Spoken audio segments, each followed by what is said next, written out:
আসসালামু আলাইকুম। আজকে একটা রেসিপি দেখাবো আমার গাছের জালি দিয়ে। আর এটা হলো মুরগির মাংস। মুরগির মাংসটা এইভাবে করে কেটে নিয়েছি। আর জালিটা আপনাদেরকে দেখাচ্ছি, জালিটা কীরকম আমি একটু মেখে তারপর আপনাদেরকে দেখাচ্ছি। এটা একটু ভেজে নেব, মুরগির মাংসটা অল্প হালকা একটু ভেজে নেব। ভেজে নিলে এটা হয় কি ওই মাংসটা ভেঙে যায় না। তা একটু হলুদের ফাঁকি দিয়ে দিলাম, হলুদ আর কি হলুদ বাটা আর মরিচ বাটা দিয়ে দিলাম, আর লবণ দিয়ে দিলাম, মরিচ দিয়ে দিলাম। এগুলো দিয়ে সুন্দর করে এটাকে মেখে তারপরে এটা ভেজে নেব। তা এটা মাখতে মাখতে এটা একটু রেস্ট হবে। তার মধ্যে আপনাদেরকে দেখাচ্ছি জালিটা।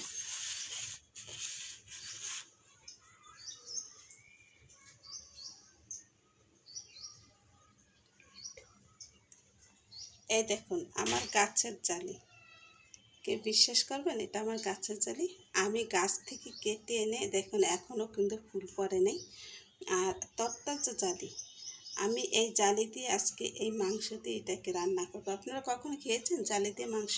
কিন্তু জালি দিয়ে খেয়ে দেখবেন একবার, অনেক টেস্ট আসে। যে কোনো গরুর মাংস, তৈলাক্ত মাংস যেটা আমি নিয়েছি আজকে মুরগির মাংস, কারণ গরু খেতে খেতে আর ভালো লাগে না, তাই মুরগির মাংস দিয়ে এটা খাবো।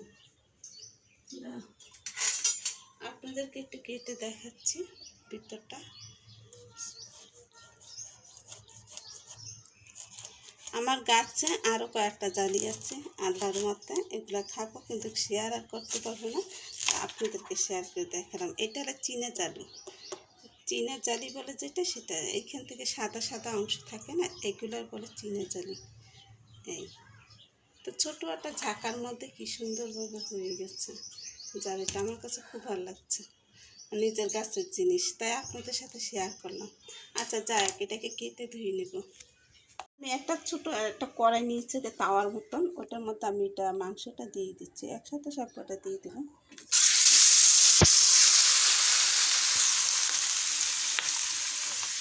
এটা এভাবে আমি কিন্তু মাথা, কলিজা, ঠ্যাং সব কিছু নিয়ে নিয়েছি, আপনারা কোনো কিছু মনে করবেন না। এটা আমার কাছে পাটা খেতে খুব ভালো লাগে, সবসময় না আর কি দুই এক সময়। তা এভাবে রান্না করলে না খুব টেস্ট আসে, তাই আমি এভাবে রান্না করছি আর কি। চুলা চালটা একটু বাড়িয়ে দিচ্ছি, ওদিকে অন্যদিকে জালিটা কেটে নিচ্ছি।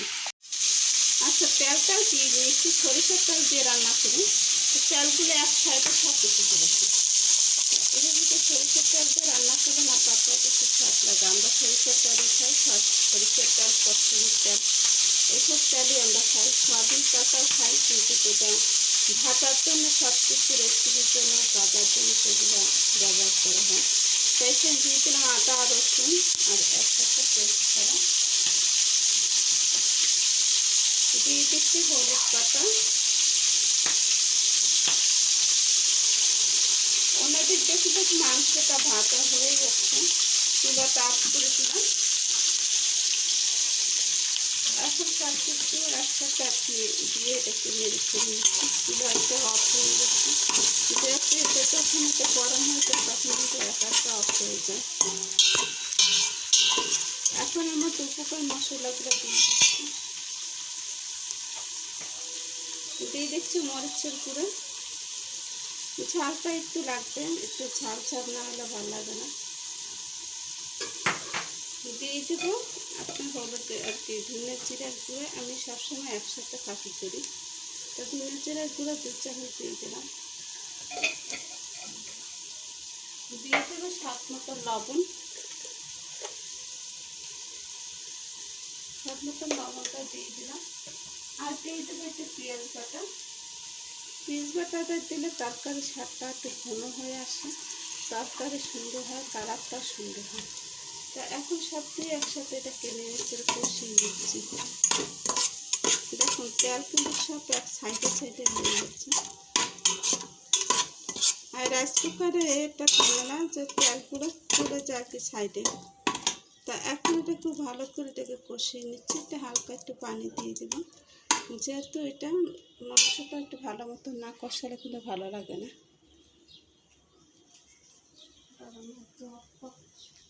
রাইস, লং, গোলমরিচ একসাথে দিয়ে দিলাম। আর বাসায় যে বানানো যে মশলাটা, গরম মশলা, শাহি গরম মশলাটা, সেটাও দিয়ে দিচ্ছি। টেস্টটা ভালোই আসবে দিলাম। আর না দিলেও চলে, এটা হলো আপনাদের দিন।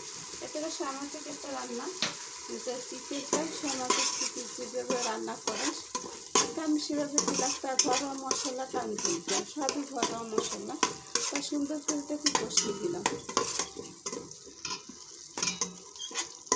কষানোর পর খুব সুন্দর একটা গ্রান আসছে। আমি কিন্তু পানি দিয়ে অলরেডি কষিয়ে নিয়েছি। এখন আমি দিয়ে দেবো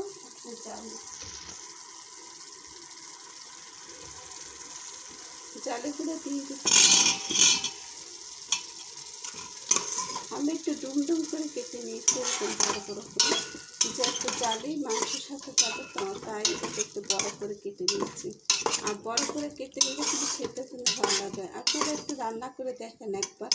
চিংড়ি মাছ দিয়ে, অন্য অন্য মাছ দিয়ে তো আমরা জালি খাই, একটু মাংস করে দিয়ে দেখুন কীরকম লাগে, খুবই টেস্ট আসে। যারা রাঁধতে পারে তারা খেতেও পারে।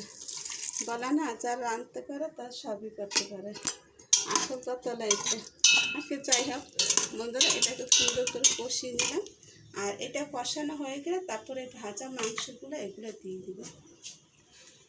তা জালিটা খুব সুন্দর করে কষিয়ে নিয়েছি। আর এটা হলো গাছের জালি, তো অল্প সময়ের মধ্যে সিদ্ধ হয়ে যাবে। এই দেখুন,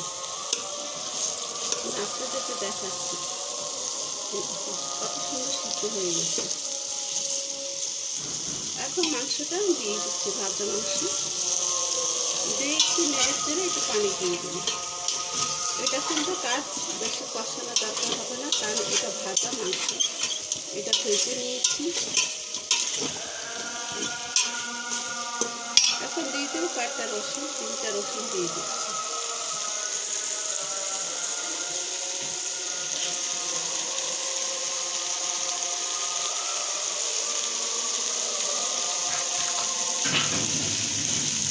আর দিয়ে দিচ্ছি পানি, পরিমাণ মতন পানিটা দিয়ে দিব। যতটুকু লাগবে সেই অনুসারে দিয়ে দিব। এটা কিন্তু হালকা একটু ঝোল থাকবে। আমি চতুর্দিক থেকে পানি দিয়ে দিচ্ছি, ছড়িয়ে ছড়িয়ে। বাস, আমার আর পানি দরকার হবে না। এই পানিতে সুন্দর মতো মাংসটা হয়ে যাবে।